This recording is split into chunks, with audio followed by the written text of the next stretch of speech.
Hello, welcome to our book club summary meeting. Today we discussed the book Speaking with Nature, Awakening to the Deep Wisdom of the Earth by Llyn Roberts and Sandra Ingerman. And I, 𝐏𝐴𝐻 𝐿, and my partner to this book club, want to share with you and summarize a little bit of what came up for us. Anne. Hello. Yeah, my name is Anne Beer. And this book really has a place in my life for quite some time now. And I pick it up once and again and just read a little passage in it. And for me, that we chose it for the book club to discuss it is fantastic. So when I give a brief introduction into the book so that you get a sense of it, it's like these two authors, Sandra Ingerman and Llyn Roberts. Llyn Roberts. Yeah, Llyn Roberts. Thank you, Fred. I hope I pronounced it right. Yes. Yes, I guess so. They are living both in the US, but on very different areas and in very different environments. Sandra lives in the desert, and Llyn in a more humid, like rainforesty environment. And they are both looking at phenomena around them. It could be a bird or a flower or sand, and find the wisdom in this specific thing they're observing. And they link it very much to the divine feminine and the wisdom that it holds. And for me, choosing it to discuss it in the background of spiritual parenting, it's connecting or helping children to connect to nature in such a way that they can start really going into a deep connection with the sand and really dive into the wisdom or the message that snails are giving to us. What is the deep healing message in that? And I think these, from their totally different viewpoints and also perceptions, they're creating a picture of wholeness. And this is what I see in it. And if I need inspiration or reconnection, I ask this book. And I did a lot of exercises from the book with my own children, because they are easy to do, they are fun, and they are very deep and very nourishing. And this is me when I think about this book. What about you, Efrat? Yeah, you know how some books are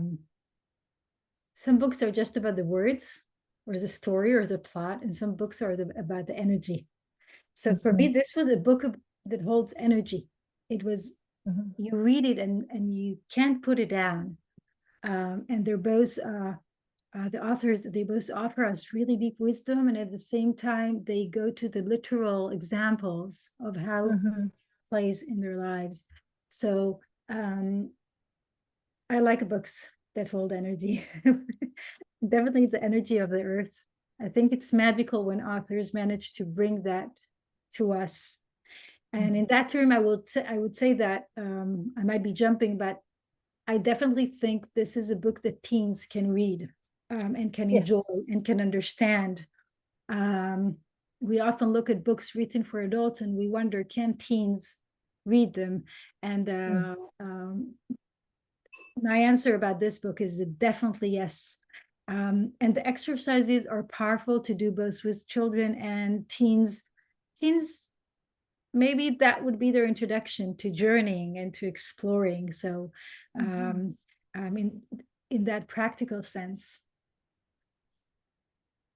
the idea of Earth as a conscious being and our, I guess, need as humans for this connectedness is weaved along this book. And I think that as parents, we we often need to reignite and recognize our own need to reconnect in order to allow our children to keep the natural connectedness that they come with. In the book, Sandra Ingerman relates to that magic when we were children, and the magic of being able to see the unseen, to see the beings of nature, and to connect and to relate. And so that connectedness is both being nature, the child being the snail, the child being the ant, the child being the clouds or the tree or the whatever they encounter, they are that. And when they grow, so it's about the planting and the experience and they still, my girls still just give them days in the forest to running barefoot, and that's their best days. So I think there is some magic that it is for us as parents to nurture and not to stand in the ways of our children. So this is a piece that I think this book really puts out and for parents is important. What I also really like about this book, and I find it very powerful, is a conversation between the two authors, which you mentioned as well. I think it shows us something that, again, when working with children and teens, we find very, very important. If we go for the owl example, what is the meaning of owl? What does owl symbolize? What types of messages does owl offer us? Each of the authors has a different experience.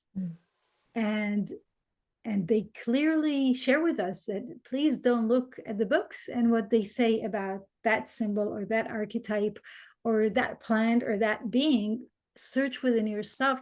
What is the type of guidance that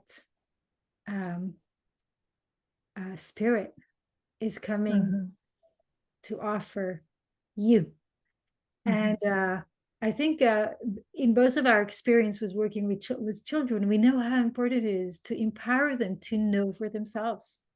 And there's so many books that tell you this is how it is. This is, but within, they're both saying it very, very, it's in there. They're saying, don't go to the books, trust your inner guidance, with the example of the owl, but also in their conversation.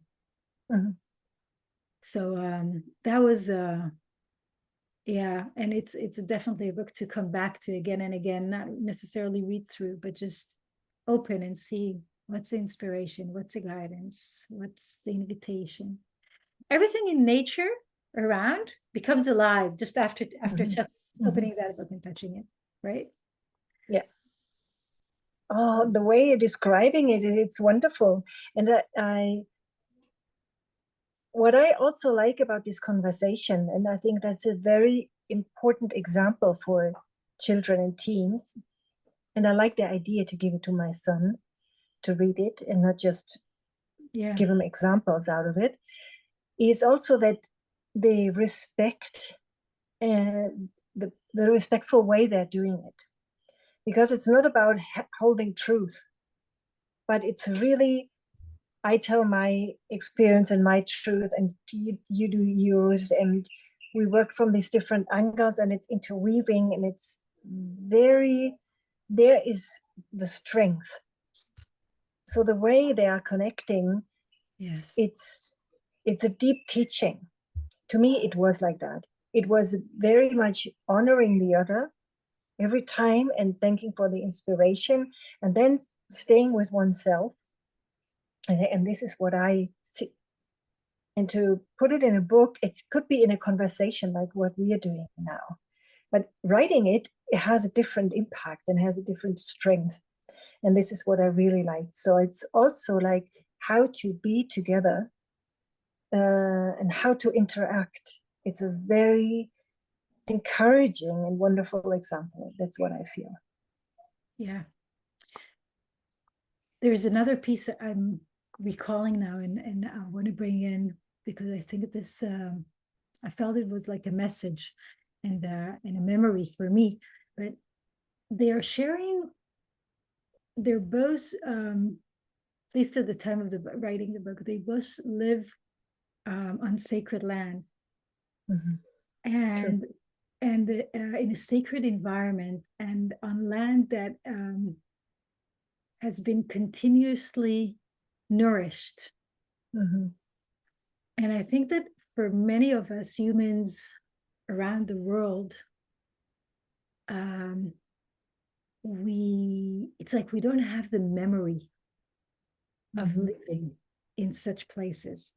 And then when we suddenly visit such places, something awakens within us to the understanding that it is possible for the earth to feel balanced and nourishing and fully healed.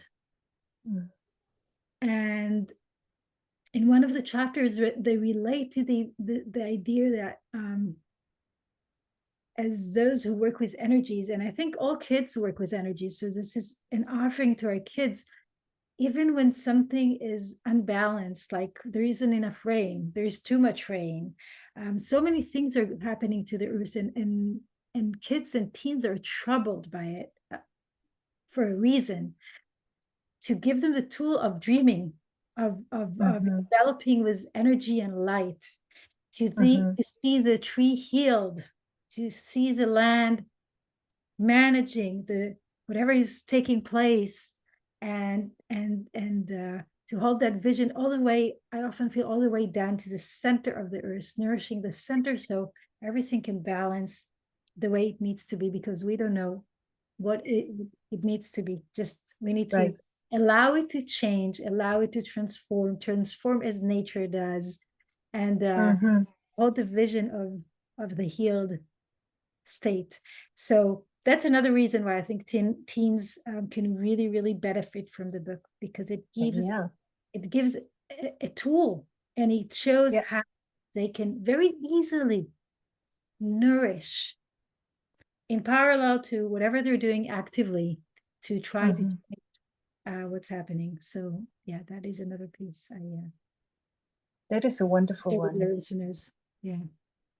And my favorite one, in German, it's called Banana Snail. I don't have the English version, but and talking about a snail and being on Earth unprotected, with like touching Earth with your skin and the wetness, the like being bare skinned and offering yourself to the world. And I really loved that point.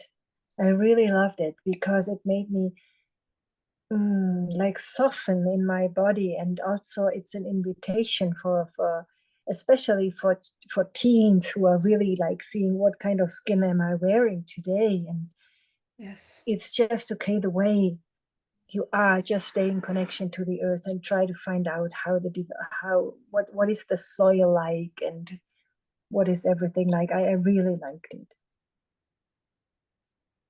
Yeah. We hope that that with us sharing a little bit of the discussion from the book club and where the book met us, that you would be encouraged to read this book, listen to this book, offer it to your teens, definitely. We're not sharing quotes this time, as you can see, because it's about the energy, and it's all over the book. So so thank you for listening to us, and we'll thanks see for my go. And we will meet next time. And I'm grateful. I want to thank you, Efrat, this time for like making the energy of the book so visible, so sparkling. It was so much there. Thank you for that. Oh, I'm glad you said so, because how do you show energy, right? You just did it. Okay. Thank you. Bye. Bye. Bye.